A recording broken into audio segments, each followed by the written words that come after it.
మున్నూరు కాపు మున్నూరు కాపుల ఐక్యత మున్నూరు కాపుల ఐక్యత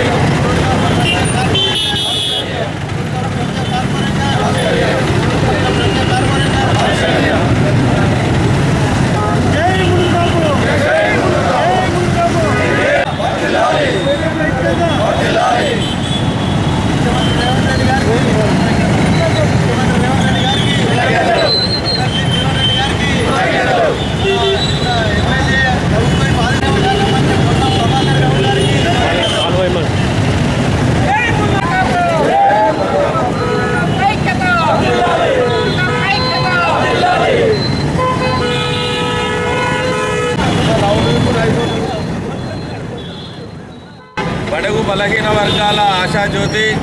పేదల పాలిటి పెన్నిది, రైతు పక్షపాతి ఈరోజు తెలంగాణ రాష్ట్రంలో మున్నూరు కాపులు అత్యధిక సంఖ్యలో ఉన్నారని, ఆర్థికంగా వెనుకబడి ఉన్నారని, వారు రాజకీయంగా, ఆర్థికంగా, సామాజికంగా, విద్యాపరంగా ఎదగాలని గుర్తెరిగి యువ ముఖ్యమంత్రి రేవంత్ రెడ్డి గారు చొరవ తీసుకొని మరి ప్రభుత్వ విప్ ఆది శ్రీనివాస్ గారు, అదేవిధంగా గౌరవనీయులు శాసనమండలి సభ్యులు జీవన్ రెడ్డి గారి కృషితో నిన్నటి రోజున మున్నూరు కాపులకు అందరికీ కూడా కార్పొరేషన్ను ఏర్పాటు చేసినందుకు తెలంగాణ రాష్ట్ర ప్రభుత్వానికి జగిత్యాల జిల్లా మున్నూరు కాపు సంఘం పక్షాన ధన్యవాదాలు, శుభాకాంక్షలు తెలియజేస్తున్నాము. తప్పకుండా ఏదైతే ఈరోజు కాంగ్రెస్ ప్రభుత్వం మున్నూరు కాపుల పక్షాన నిలబడి మున్నూరు కాపుల అభివృద్ధి ధ్యేయంగా కార్పొరేషన్ ఏర్పాటు చేసిన సందర్భంలో ప్రభుత్వానికి వెన్నుదండుగా ఉండి వారు చేపట్టేటువంటి ప్రతి స్కీమును సక్సెస్ చేసే విధంగా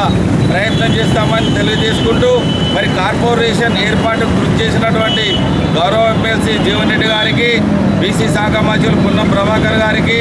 ప్రభుత్వ విప్ ఆది శ్రీనివాస్ గారికి, మా రాష్ట్ర అధ్యక్షులు కొండ దేవయ్య గారికి పేరు పేరున ధన్యవాదాలు తెలియజేస్తున్నాను.